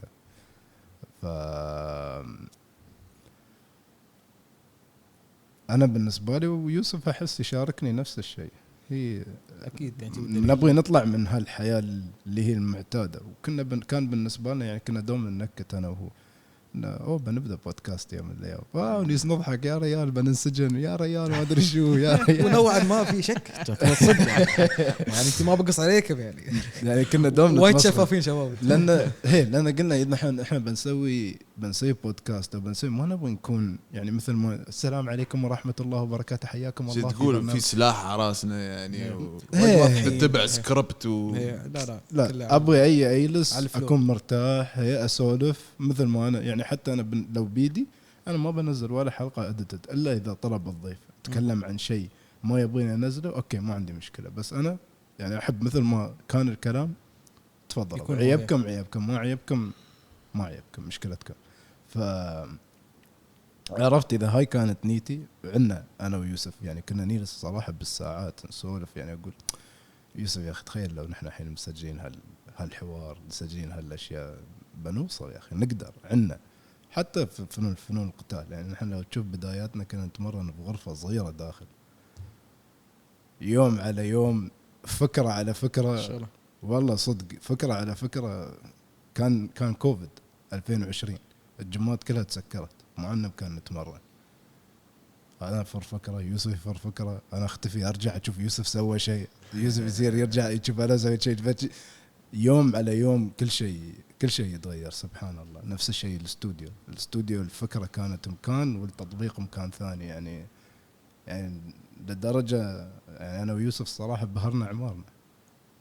استغربتوا شو سوي يعني لو الحين بعد حماسة هو اللي اسمه هذا شو هو مشكلة. نحن يعني كبشر وايد تينا أفكار، بس يوم تبدأ تنفذ على الافكار اللي تجيك يعني وتاخذ الخطوه تستغرب من نفسك شو تقدر تسوي يا ريال. ترى الشجاعه كلها يعني هي تكون في الخطوه الاولى ترى. والله الخطوه الاولى ترى تكون اذجل خطوه. لا يعني شوف والله يعني كل شيء يميز افكر فيها تي شت يا اخي شو سوينا عرفت يعني حتى امامي يعني الحين ما اوكي ما وصلنا وايد بعيد في الرياضه لين الحين بس بنوصل قريب ان شاء الله. بس بمجرد دخولنا في الرياضه الناس اللي شبكنا وياها وتعرفنا عليها من مدربين من فايترز من شيء انا في حياتي ما توقعت بيجلس وياها الناس عرفت. عندك كوتش خافير عندك فلان عندك الليبي انا عقب عندك يعني وايد اشياء من هني كنا نجلس مثل ما قالوا نسولف انه ولدت فكره بودكاست. قلنا اوكي بودكاست MMA ويا بعض استوديو وجيم في نفس المكان عرفتي كل شيء قام يركب مثل هو دائما نقول مثل الدومينو افكت هاي دق قطع وكلهم يصيرون يطيحون ورا بعض. هالشيء اللي الحين قمنا نشوفه يستوي قدامنا قام يسحب شيء. ايوه يوم شفنا هالشيء يستوي قدامنا اوكي في تاثير ما ياسين نضيع وقتنا نحن خلاص صرنا ويا السفينه عرفت. لو في شيء كليشيه دوم يطلع لي في انستغرام ان الباث مو موجود لازم انت تصنع الباث وهذا الشيء يعني انا ما اقدر ايده يعني وايد ايد هالشيء. ان كنت بقول شيء بالانجليزي وحاولت اترجمه بالعربي ما ركبوا وياي يعني وايد ايد هالمقوله لان صدق نحن ما كنا نعرف وين بنوصل بس بدينا نمشي والشارع بدا يتضح لنا كل ما مشينا كل ما نخطي خطوه الشارع يفتح. يعني مثلا نحن بدينا بالامامي فتح لنا وايد معارف. هالمعارف فتحت لنا الثقه والمجال ان نحن نسوي هالشيء وهالشيء قام يجذب ناس في البدايه ايه شيء يسحب شيء. يعني مثل ما قال يوسف تعرفنا على ناس وانت انا عارف انك انت يعني تشاركنا في الشعور لان انت بدايتك في الفن يعني ما توقعت توصل للمكان اللي وصلت فيه. يعني اوكي كانت عندك فكره معينه صح انه في طموح وهذا بس سبحان الله الحين انت تجلس ويا ناس عمرك ما توقعت تجلس وياهم مثلا تشتغل ويا ناس ما عمرك ما توقعت تشتغل وياهم وصار الشيء نوعا ما تعودت فصار شيء يعني وايد عادي. يعني انت قبل مثلا لو مخبز يكلمني استانس يبغاني اغير اللوجو ماله. الحين مثلا تي مثلا عروض ناس ما اقول اوكي كم بحط تدرس شيء انت كنت انا بسوي شيء زين شو زين يعني ما بعور راسي فشي فقمت اتشرط والحمد لله هالشيء اوكي. بس لازم يعني تي تحمد ربك دوم اكيد تكون يعني ممتن لهذه الفرص هذه لان سبحان الله يعني انت تسعى وتي ربك يكتب لك ويبارك في نفس الوقت. يعني نفس ما صار تي وياكم وياي انا اكيد سبحان الله. ليش؟ لان في خطوه انك انت لو ما سويت او انت ما صنعت الفرصه لك انك انت ما فكرت انك انت ما خطيت انك ما جربت انك ما غلطت ما بتتعلم. صح. على ازيد الموضوع يعني انت قلت انا ايدك ان ما كملت رغم الاصابات وشي. ترى الاصابات هي اللي ولدت المكان اللي انت جالس فيه تبغى الصدق. يعني انا علي يلسى كل شيء والله صدق. يعني الشيء اللي خلانا نخطي هالخطوه اصابتي انا لان انا ويوسف ما كان عندنا وقت كنا مركزين فول تايم امامي. ف يوم سويت عمليتي الأولى والثانية فخلاص أنا عندي طاقة دم متعود أطلعها في الجيم قامت ما تطلع في ولا مكان بتخبط يا لس مصاب ما عندي شيء. يعني يوسف يتذكر كانت أيام أنا أجلس هني في هالمكان كان خيمة قبل كنت أجلس في الخيمة 10 ساعات أنا أتعلم بروديوسينج أتعلم أديتينج كله من الصفر. تعلم كيف الكاميرا الساوند اشتري اشياء على الفاضي خسر فلوس بيعهم دوبزل رد اشتري اشياء احسن بيع يعني اضطرينا وايد ترايل اند ايرور. تعال يوسف تعيد يمكننا اني ما كنا نروح نصور حتى كان كل شيء يشفر علينا وما نقدر نصور يا كنا نعاني لوزنج فوتج. وكنا على فكره نحن كل اسبوع خاص وي ور تيكينج ات بروفيشنالي كل اسبوع نجلس نسولف ويا بعض على الاقل ساعه ونص نصور حلقة بودكاست كاملة بس أنا وهم جابلين بعض. فأنت كل أسبوع لازم تجهز لنفس الشخص وتطلع مواضيع تتكلم عنها من لا شيء. من لا شيء إيه. كل اسبوع. وكنا الصراحه يعني في حلقات هي صح لو ننزلها بنروح السجن، بس انه بس كنا يعني براكتس. شبابية. اقول لك وصلنا مرحله ما نكلم بعض بايام الاسبوع، أوف. بس في الويكند نتلاقى نصور. يعني تجمعون انتم يعني مواضيع ايه عليك نور. كنا يعني نسوي حتى كولكشن، يعني كان عندنا سيجمنت نطلع اشياء. او شفت هالشيء نطلع على السكرين. اي واز براكتسينج ذا بروديوسينج انه كيف اطلع شيء على السكرين وايل سبيكينج. كانت رحله طويله احس، بس الحلو في الموضوع انتم الاثنين كنتم مستمتعين فيها وايد. وانتم الاثنين يعني الطموح نفسه والشغف نفسه، حتى الرؤيه كفيجن هي وايد لدرجه الحين اكثر عن قبل. انا ابغى ارد الفورمولا اللي كان عندنا اياه اسويه كسيبرت سيجمنت. يعني الجست ابيسودز يتمون الجست ابيسودز اتس ذا مين شو، بس اللي نحن كنا نسويه انا وايد كنت استمتع فيه وابغي ارجعه. فالحين يكون عندنا سايد شو مع كتات مع لا مع ترتيب. لا الحين نحن شوي محترفين عشان ما نتوهق. لا نحن الحين شوي محترفين، نعرف شو نتكلم مش نعرف شو ما نتكلم. قبل كنا نقول ان most of these things will not يعني ما بيطلعون للعالم، فكنا ماخذين راحتنا بزياده يعني بزياده. فالحين الصراحه عندنا فكره ان شاء الله ما بتاخذ منا وايد، عما قريب بنطبقها إن نرجع نسوي اللي نحن كنا نسويه از سايد شو ينزل في نص الاسبوع. يمكن له اثر في السوشيال ميديا، يمكن ما يكون له اثر في السوشيال ميديا، بس على الاقل قدمتوا فائده معرفيه للناس في نفس الوقت. انتوا سويتوا شيء وشيء مو باي شيء بعد. انت لو تلاحظ انا في المقابله وايد قلت شيء، كلمه شيء هاي شيء اكثر عن لو نعدهم تقريبا 14 او 15 مره قلت يمكن. لا اتوقع يعني تنتقد نفسك. لا يوم اتحمس تركيزي يدخل في شيء ما له داعي. 16 اوكي. ها شو يسمونه في حاله، فيك حاله ك OCD شيء ما ادري شو يسمونه، تركز لا تقفل على شيء. OCD هذا تحسب اللي انا اقولهم ولا لا؟ هو كان بيستوي 17 لانه هو سبحان الله. انا اللي ما اعرف يعني وين قريته، بس انا ما بقول يعني معلومه انا ما اعرفها. يقول لك كل انسان، ما اعرف اذا كلامي صح ولا لا تاخذوه بكلامي. يقول لك ان كل انسان عنده نسبه OCD فيه، فرط التركيز يعني بالغلط يكون فيه. فهو يفرق من بين شخص لشخص. فسبحان الله مرات يعني ويزيد عند شخص ومرات يقل عند شخص. انا نوعا ما شويه عالي عندي انا، بس هو متفاوت من بين فتره وفتره. فمرات يكون وايد ضارب عندي انا، مرات يكون لا. ما اعرف اذا هو اصلا هو شي ولا لا، ما اعرف اذا كلامي صح ولا لا، لكن انا اللي ملاحظنا بالطريقه هذه. ثواني مثلا خلى احد يعني في الكومنتات يعني يعلق على هذا الموضوع، لعل وعسى انه هو يفيدنا من هالناحيه ويفيد مثل المشاهدين اللي بيشوفون الحلقه ان شاء الله. حسيت فيك يعني ما شاء الله عليك. القائك جميل، افكارك لا بالعكس بالعكس والله القائك جميل. افكارك واصله اكيد بس على موضوع التركيز سبحان الله. لانه هو بيتي يتفاوت، تفهم كيف؟ مرات تركيزي ياخذني بعيد فما اكون مركز وياك، تندمج في فكره معينه هي واقفل عليها. هاي اظني بعد ADHD مو بس المالتي تاسكينج صفر. مول صفر. صفر يعني لو اسولف وانا اسوق يا اركز في الدرب يا اركز في السواق. الاوتو بايلوت وشي ما عندي انا مالتي تاسكر. بس احس الصراحه شوي المفروض يكون طبيعي. يعني ما انكر ان يمكن يكون عائق لك، بس احس طبيعي اذا الشخص يعني انا الحين بالنسبه لي انا عندي كذا دور، فتركيزي منقسم لكذا ناحيه، بس بنفس الوقت متعود على هالدور اللي انا قايم فيه. ففي اريحيه عادي مرتاح. صراحه ما اشوفه كعائق كثر ما انه ميزه. لان نظره الشخص اللي تختلف.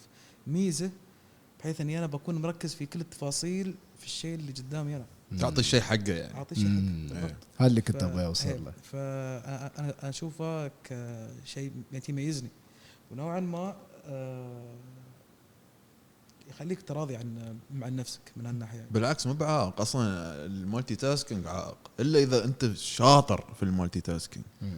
اذا عرفت صدق يعني تستخدم نفسك او تطلع فوائدك في المالتي تاسكينج اوكي، بس بشكل عام المالتي تاسكينج شيء سلبي ترى. لانك يعني انت جالس تعطي 50%، أقل مستحيل من شخص 50 حتى. مستحيل شخص يعطي 100% لكذا موضوع. الا ناس يعني الله يبارك في البنات، الله يبارك فيهم يا رب. الاناث ما شاء الله تعطيك 150% في كل شيء، صح.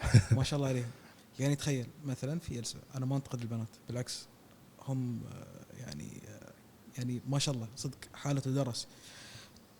هي تسولف يا ربيعتها سالفه حش مثلا شيء اكيد حش كمل. وفي نفس الوقت هي تسمع سالفه ثانيه ويا ربيعتها الثاني يتكلمون عن موضوع ثاني، ياسين يحشون في حد ثاني، ينتقدون مثلا هي تشكيلها من شيء، وفي نفس الوقت هي تضحك ويا ربيعتها الثالثه اللي هي تحش في حد ثالث. هي وفي نفس الوقت هي جالسه تفكر هي شو بتسوي، بتحش في منو عقب مو بحش كله يحشون.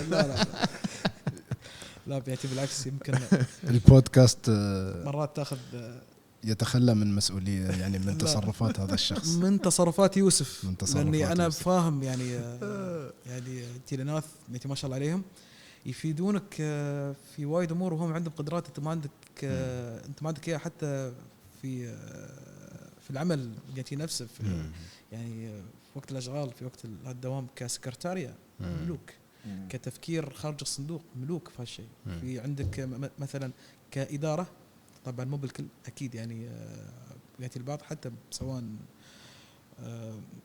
رجال أو نساء بعد يعني كإدارة. ليش؟ لأن هي بتشوف كل الجوانب، هي بتشوفك 360، فعشان هي بتراعي كل الجوانب إذا هي كانت عارف كيف تراعي، فهالشيء ممتاز يعني. وأحس هالشيء غريزة فطرية، لأنها يعني في النهاية دورها أبغى أعرف كيف بقولها بالطريقة اللي أنا أبغى أقولها، لأن هي بالنهاية الصراحة غريزتها الفطرية أنها تكون تكون ربة بيت، تكون إدارة منزل عندها. وغير عن إدارة المنزل، إذا أنت ترجع للسنين قبل التقدم أو الثورة التكنولوجية اللي نحن فيها حاليا، دور الأم كانت مو بس أنها كانت لها تربي الأجيال القادمة. وإذا نحن بنرجع للفيلج أو شو بتقول القرى اللي لا بنخلصها الحين نختمها. لا ايه بس خلاص كملنا ساعتين الحين ما شاء الله. ايه خلاص ريح. يعني نرجع للقرى، عليها الملابس، عليها الخياطة، عليها الطبخ. يعني للقرية نفسها الريايل اللي يصيرون يصيدون، الحرمة هي اللي تدير القرية، الحريم كانوا هم اللي يديرون القرية. فبالفطرة هم كانوا تركيزهم على وايد أشياء. فأنا أحس يعني من وجهة نظري، ليش تي تطالعني؟ بس أبغى تمسكت أحسن لي. إيه أنت مو متزوج، تمسكت لو سمحت. لا تخرب على اللي متزوجين. لأن تعرف